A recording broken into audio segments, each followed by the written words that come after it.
Hi, I'm Cynthia Schiller. Please like and subscribe. So we are on to our second challenge for a free giveaway. Congratulations to my first winner. I did where I had purple nail polish because that's my school colors. And as soon as you saw me for the first video, after that video, where it changed back, where creatures a habit, this kind of a challenge to see how long I would keep the purple nail polish on. I'd probably keep it on longer, but I had an event and I just couldn't do the purple. So the second challenge, before we get into today's topic, if you want to win a free half-hour Zoom call where you can talk about your issues or just get to talk to somebody, make a new friend. The second challenge is not about nail polish. It's about a hidden little braid. It'll probably be a little bit more visible. I use a little bit darker hair. I'll use lighter hair. But you have to watch through the video because I don't want you guys just gonna at my thumbnails, but I'll have a small little braid per first person to notice this. And since we do have a winner, it'll be within 6 months that you can win a second one. Sorry. But gives everybody a chance to kind of win that free Zoom call. So what's today's topic? We're going to talk about mental health. 33% of Americans during the coronavirus had high levels of stress, anxiety compared to the rest of the world. So it affected America worse. Now, I do have friends in China. I went to China for over a month. So I have some close friends that I've kept in contact with. They had it first. They went through some severe lockdowns to where you get out of your house, you're shot. Like they did not mess around. But what's the difference? They went through it. They went through it first. And this coronavirus, there's something about the way that we're raised, the way that we treat people, the entitlement that Americans seem to feel. You go to different countries, they notice that Americans treat different, act differently. So let's talk about this a little bit. These are worldwide statistics I want to get into. So there are over 970 million people that are affected by mental health or substance use disorder.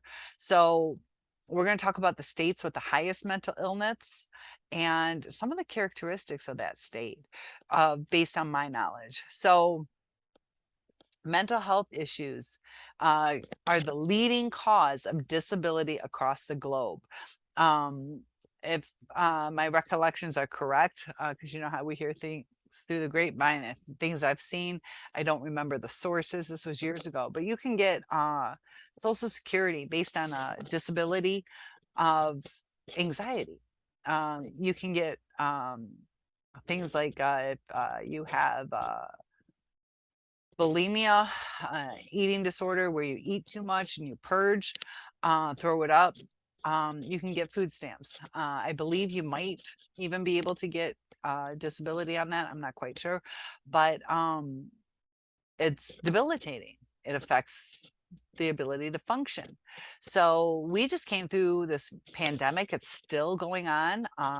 It seems to be pretty prevalent where I am right now. A lot of my friends are currently or just last week had COVID, but 1 in 5 US adults suffer from mental disorders. 1 in 5. And this is according to NAMI.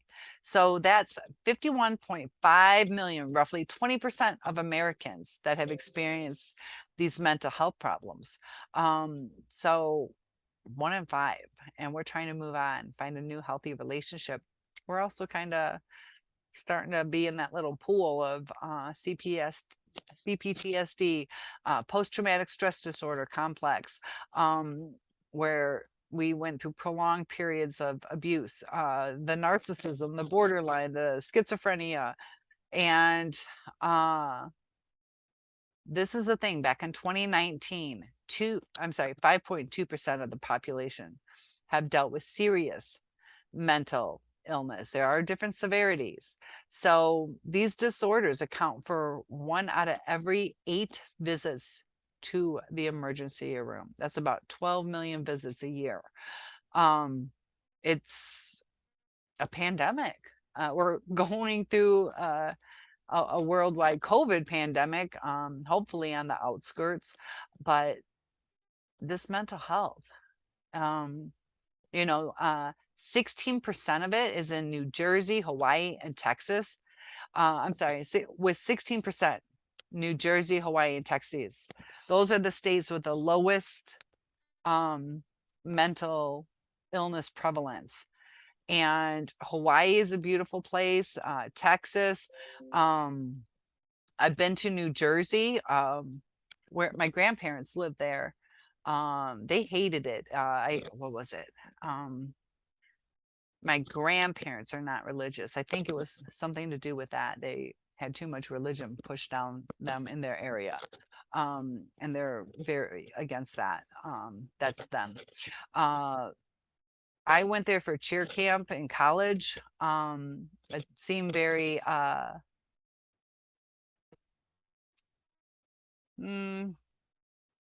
Cape, I don't know, it's like a mix of New York and Cape Cod or something in my mind. But it was kind of congested, traffic. But you know, they have the lowest mental health illness. And I don't know why New Jersey would be. Hawaii has really expensive food. Cost of living is very expensive. Texas, I know the cops. My ex is a state cop. My degree's in criminal justice. The Texas troopers, they're shot at a lot. My ex was shot at too, but he's in Michigan. There's some stress. Even occupations make a difference on the stress. So 25% of the people that live in Idaho, the residents there, 25% of people in Idaho have problems with mental health, making it the #1 state with the highest prevalence of mental disorder. So I'd like to see, maybe it's the laws. We just went through this abortion stuff. There's different laws, different places. And I wonder how much that is. Also, people migrate to different places. The second place with the highest is Oregon, 23.6%. Now, I don't know extreme amounts. Where'd I go? Oregon, from what I've been told, is a lot of pot smoking, strip club on every corner. And that's probably an exaggeration as far as every corner, but there's the most strip clubs, I believe, in the United States in Oregon. Also, they're more free-spirited as far as pot. So there's something to that, I think, because narcissists struggle with pornography. Also, they might dabble more into drugs. So the third runner-up is Utah. I don't know much about Utah. That has 23.5%, just behind Oregon by just 0.1%. So, like I said, this pandemic brought the Americans with the coronavirus. 33% had reported the highest levels of anxiety and stress compared to the rest of the world. We don't have coping skills in America. We don't. Some of us do. Congratulations to those of you who do. But, some of it is we have an easier life. I want to go to the store, of course, with the pandemic, we're not 24 hours anymore. But we can get pretty much anything we want within just a couple miles usually. Other people have it really hard up. There are definitely people who are poor in America who do struggle. Some of them are rural, out in the middle of nowhere. But 33% of us Americans are finding it hard to deal with depression, stress, and anxiety. And so Norwegians, with 10% ranked in the last lowest of the list, 26% of Brits, 26% of Canadians reported the same mental health issues during this outbreak. Maybe it's because we speak English. I'm not sure. There are French-speaking francophones in Canada, but gender, does gender play a role? And we're also going through this gender neutral, gender transition identity stuff based on gender. So it says based on gender. And I don't know how in depth they did that, if you identify, if you're biological, but statistics by gender say that women are 2 times more likely to suffer from depression. But it's kind of interesting that there's have been more male narcissists. Women are starting to become more and more. We're almost 50-50 now. It used to be a bigger gap, but we're also going through that change and women being empowered, status, things like that. Be sure and look for that free half hour. It'll be in a video soon. So it might be hidden. It might be hidden for a while and then you'll see it. But almost 24.5% of women suffer from some form of mental disorder compared to only 16% of men. So, this is from the World Economic Forum. That's kind of interesting. 16% of men suffer from depression, almost 25% of women. Usually, we suffer from depression often because of the loss of love. And the men aren't suffering as much from depression. Could it be based on the narcissism? Could it be based on the low empathy where they're like, what's there to be sad about? I just moved on. If you guys can comment below on how sad your person was. Did they just move on without a second thought? They might for 1 to 4 weeks, but are they crying for years? Is it taking them decades to get over the person or years to get over the person? They're not depressed like women. Could it be something to do with the narcissism? So they state, you know, they definitely need more information on it. Some might be domestic violence. Men in general are stronger than women. You know, you see that Johnny Depp Amber Heard thing. Sometimes women might bitch slap or punch one time and it's overlooked. Try not to do that, ladies. You know, but a man hitting sometimes can be more powerful, causing more bruising, things like that. And also they've changed that too, where they used to just take the man away. Now they're starting to realize that men can be victims of physical abuse too. But 9% of people suffer from eating disorders.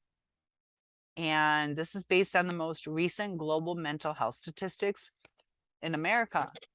You know, we place so much image in other places too, but we're bombarded with billboards. You see, like, I don't know, basically like a bikini model eating lasagna and pizza and garlic bread, and it doesn't register that could be detrimental to your health, possibly adding on weight. So there is 28.8 million Americans that they believe, as an estimate, have had an eating disorder at one point in their lives. So they say that it's kind of sad. Every 52 minutes, somebody dies as a direct result of an eating disorder. So if you know somebody struggling with them, try to get them help because it can be deadly. So that's one, you know, in less than an hour, constantly throughout the day. So there's a new phobia, the coronaphobia, and people lock themselves up. They got paranoid. They started having panic attacks filled with anxiety. There's a lot of depression, paranoia, obsessive type of behaviors now because they're so scared of this deadly virus. Um, so people who have this history with dealing with struggles of mental health, they're more likely to develop this coronaphobia. Um, some of it, depends on your pre-existing conditions too. Um, it could be valid or it could be an over hypervigilance, but it's still damaging our life. And I know corona can damage. I had a cousin who passed away from it at age 30. So it's a real thing, you know, just like people are afraid of possibly airplanes crashing. Statistically, they'll be okay. Doesn't mean they always will be. So, before this 20th century, a lot of things dealing with mental health were misdiagnosed. They thought it was demonic possession. I just did a video on that. What's the title of it? I did it tonight. Uh, is your narcissist a host to a demonic entity or something like that? But is it misdiagnosed? We're still trying to do it. Comment below on that one. So psychosis, hysteria. So you know, we're still misdiagnosing. Narcissists get away with a lot of things. They're master manipulators. They lie or they don't go in. So some of these statistics are based on what's it called? Empirical data. Um, they'll take a small subgroup and estimate it based on the full population. Some of it is based on clinical studies, because not everybody goes in to the therapist, or sometimes it's they might go in for, let's say, a coronavirus diagnosis or coronavirus scare, and then they start talking like, yeah, I was paranoid, I didn't do this, I don't know how, I was obsessively washing. Sometimes things come to light that way. um but panic disorder, if you guys struggle with that, 6 million people, adults in the United States, and these are based on adults, because a lot of times, like with narcissism, they don't diagnose that till later because of hormones and learning how to be a person as we grow up. So 6 million adults with panic, that's 2.7% of the overall population. So, with so many people having mental illnesses, we have to learn how to get along. We have to learn how to juggle boundaries, you know, uh, how to cope with it, how not to trigger each other, how, because it can get dangerous, it can get deadly, it can get devastating, and it can cause an inability to function. So these people who suffer with these panic disorders, it's like this unexpected, intense fear. They get heart palpitations. They're short of breath. They can feel dizziness. Their stomach and their chest hurt. A lot of people, it gets scary because you get those heart palpitations, you get the chest pain, and sometimes you can overlook it if it is a true heart attack. We have to remember too, the broken heart syndrome. You can get a heart attack from being brokenhearted. It's unhealthy how devastated we get, and it's prolonged. And people do need closure. So if you guys are dealing with somebody, they talk about this go no contact. I think even though our narcissist didn't necessarily give us that, we should say, look, I appreciate you trying to reach out to me, but I'm not talking to you anymore. If it's up to you, if you say you want to say something, say it now. That last, give them a last chance, or just you can say, this is what's up. You can say your feelings, kind of acknowledge, like, look, I know you want to get back together. I know you want to talk, but there is no talking. And at least let them know what's up, because some of ours like blindside us to where we're like, are you alive or dead? Or, you know, um, you can set your boundaries, but that's just me. I don't just block. That's just me. That's the other thing too, is the younger generation. I'm 52. They block, unblock, and It causes fear of abandonment. Sometimes we do have to do that. We have to remove ourselves. But um, throughout high school or whatever, I'm not going to be your friend anymore. And they don't talk through things. They block, unblock, block, unblock, very unstable. It's kind of narcissistic building.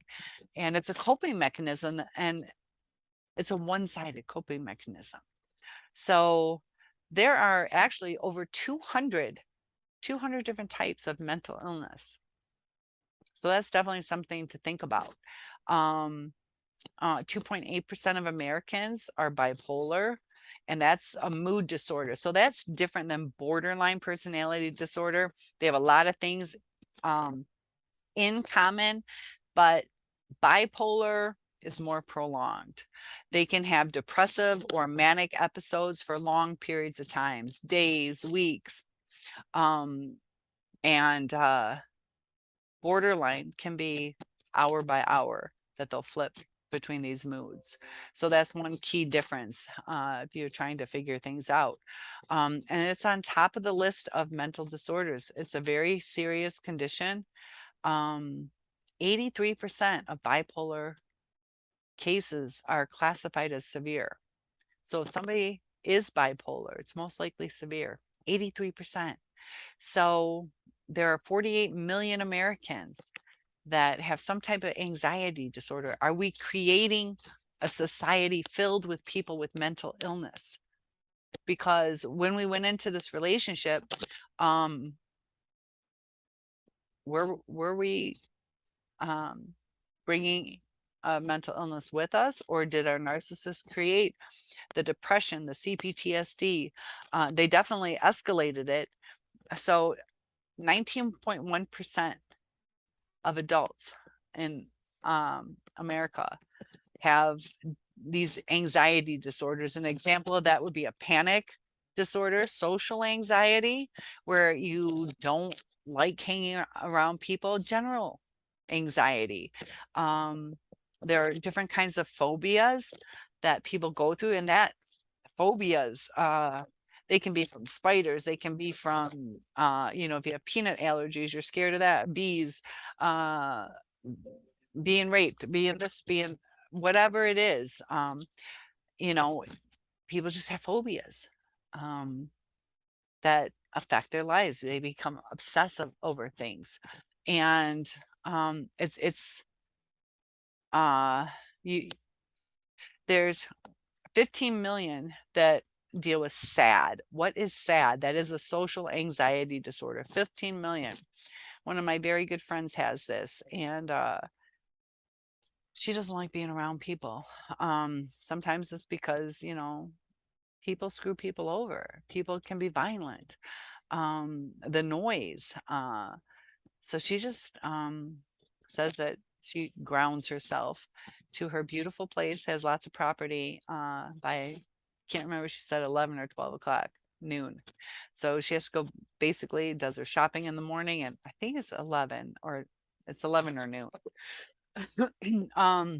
So with social anxiety, it usually develops when the person is about 13 years old. So 50% of people with these panic disorders, this condition happens before the age of 25, 50%. So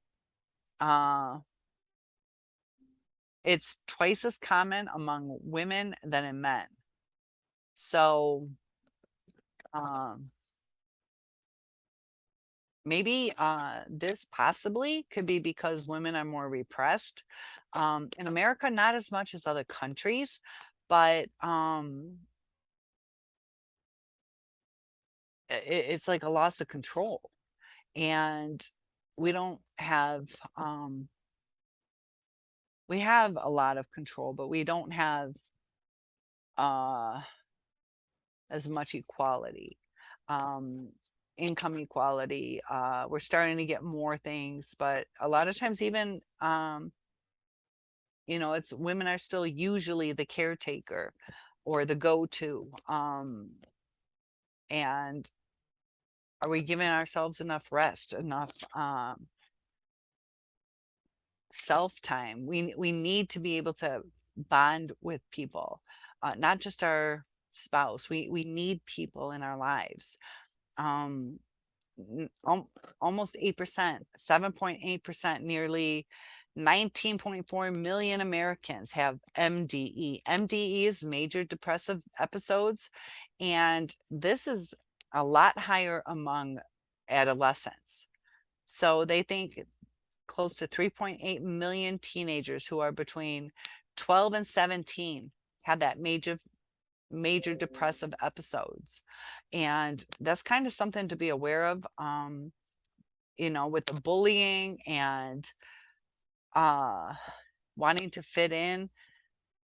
um you know uh Got to keep up with the Joneses.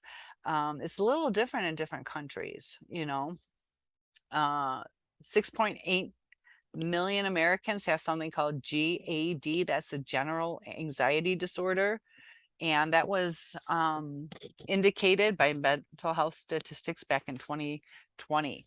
So the type of people suffering from this mental disorder, it's 3.1% in the US, and they just have chronic worrying, chronic anxiety about their lives, on most of the days for at least 6 months. So these people are suffering at least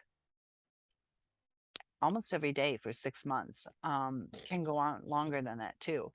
So PTSD, 8 million adults. So, we got to think we're CPTSD, but this is a serious condition.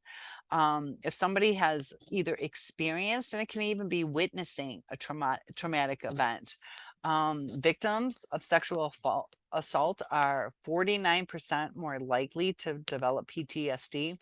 They've done studies where it's 1 in 8 women. I've heard different statistics. We did this at my professional development too, where we were talking about what are the statistics on girls age 17 and younger who have had a sexual assault. And in the professional development, it was 33%. No, almost all of us are like, no, it's like 95%, guaranteed. Um, we're inappropriately touched. There's a lot of sexual assault. Um, a lot more than statistics show. Just like our narcissists, there's more than what's recorded. We're not dumb. We know what's up. There's more narcissists than is reported. Not everybody gets diagnosed. I'm a rape victim. I was too afraid to tell people. So that doesn't trickle into these statistics. So 36 to 50% of bulimics, and that's called bulimia nervosa. It doesn't mean that you have um uh like a reflux to where your body is processing the throw up. It's you purposely throwing up when it has the word nervosa. Just like anorexia, there are medications that can cause you to be anorexic. It's not like you have a mental disorder, it's just a medication. But anorexia nervosa deals with the mind. It's not some other source. But almost half of them have some major depressive disorder. Bulimia is a lot of times related to stress. It can accompany anorexia, nervosa, because it is nervosa, OCD, BPD, which is borderline, possibly alcohol or substance use disorder. Those can be different types of drugs. And those are the two most prevalent, anorexia and bulimia, for the most prevalent. They say that 2% of women suffer from bulimia, and 0.9 have had anorexia at some point in their lives. I disagree with this. I think it's higher, quite a bit higher, a good portion higher, but I don't know if they have like a time limit on that statistic, how long they had it. Jane Fonda had it, who else? There's some famous people. I can't remember, but 9.5 million adults will struggle with both substance use, disorder and a mental illness. So these statistics are showing just how prevalent it is. 200 different types. There's 1.2% of the US has schizophrenia. Youth and college mental health statistics, 5% of our students have tried to end their lives since the pandemic. 5%. 5% of students have tried to end their lives. 25% knew somebody who had suicidal thoughts. It's out of control. It's sad. 1 in 6 children in the US have been diagnosed with a mental issue, according to the CDC. 1 in 6. And I'll tell you, as a teacher, I see the differences. I did tell you guys I started a new job in the public schools. I've been doing urban schools. They usually have a rougher life, more difficult, less money. And it's going really well where I'm now. It's kind of like the richer area. And, stressors. The kids at my school don't have as many stressors. Um, you know, stress causes mental illness. Abuse. We get stressed out during the abuse. 18% of children who are 2 to 8 suffer from mental, behavioral, or developmental disorder. So they think that these numbers are going to change, that because the children's mental health entered a dangerous zone on account of the global pandemic. So some of them had friends and they're stuck at home for a year or two, and then they go back to school. They don't have the social skills that they used to. They have some fear. They know it's a deadly virus. Depends on how the parents reacted. Were the parents hypervigilant, paranoid? I get scared going over bridges and being in the ocean. I'll do it. But I remember my mom kind of panicked on those things, and it brings back, her fear stimulated a fear in me. Years later, 40 some years, 48 years later, I'm 52. But things like that linger. And, we ask, is our narcissist going to change? Things linger, face your fears. I do go over bridges. I'm still cautious in the ocean. I only go so deep. I was on the swimming team, diving team, synchronized swim team. Like, I love to swim. I'm paranoid. Also got stung by a man of war jellyfish. That might have something to do with it. So, it just goes on and on. The college students, it's on the rise. Loneliness, depression, anxiety. So who's most at risk? 34% of our Gen Zs, their mental health got worse, according to them. Gen X, those are people who were born mid 60s to late 70s. I'm a Gen X. 21% have taken the second place, like Gen Z, then Gen X. Third place is the millennials. So my age group is doing worse than my daughter's age group. But the generation now, it's bad. People, research shows that 61% of Americans believe they didn't get the needed emotional support during this global pandemic. 61% state this.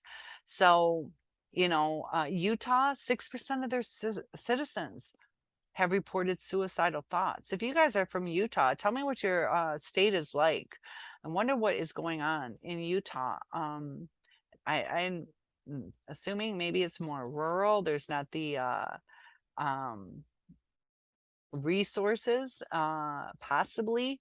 I'm not sure on Utah. It's Colorado is 5.4%. Texas, it has the lowest. But 6% in Utah, suicidal thoughts. So Colorado, 5%. 988 in America is a suicidal hotline. You can get people to help you.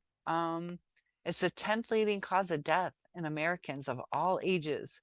So the highest percentage, Idaho, has 25% of people. So Oregon and Utah come second and third. 23.6, 23.5% respectively.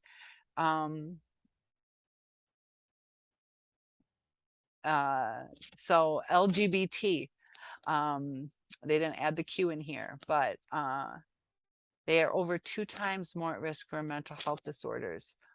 And they think that that's because 86% were bullied in high school, or in school. So, you know, a lot of them deal with self-harm. They think about suicide. It's stressful when you know, want to be who you feel you are. You know, I'm not gay or lesbian, but you know, I think about what they would be going through. Whether you agree with it or not, it's stressful for them because they feel what they feel. So it's just sad that people get that sad that they want to commit suicide. And I know some of you have struggled with that, even if you're not LGBT or Q. Sadness, trauma can really be difficult to deal with. You know, so the mental health facts regarding gender observe women are more likely to experience mental problems, as 24% of females reported issues compared to 6% of men. So this is based on reports. Is it skewed because, you know, the narcissists, you know, how many are lying? There are more males. Does it skew it? All our research gets kind of confusing because there's so many different factors. You can look at it head on, but you miss one little variable. You know, how true are the statistics? But give it some leeway either way, and you know, you can see it's devastating. You know, they say the prevalence of serious medical conditions, 5.7% for women, only 3% for men. And you know, 66.5% of transgender teens suffer from depression. The homeless, that they have serious mental health disorders, 20.5% of them. And they're living in streets, shelters. Like I said, the mental illness can cause you to have a difficulty surviving. Because the narcissist doesn't get so down and out, depressed, they float by. They float by. They don't go to those lows. They replace it with a new supply. They replace it with a supply. They just suck people. The prison statistics, that they are 10 times more prisoners dealing with mental health issues than the patients in mental health institutions. 10 times more in prison compared to the mental health institutions.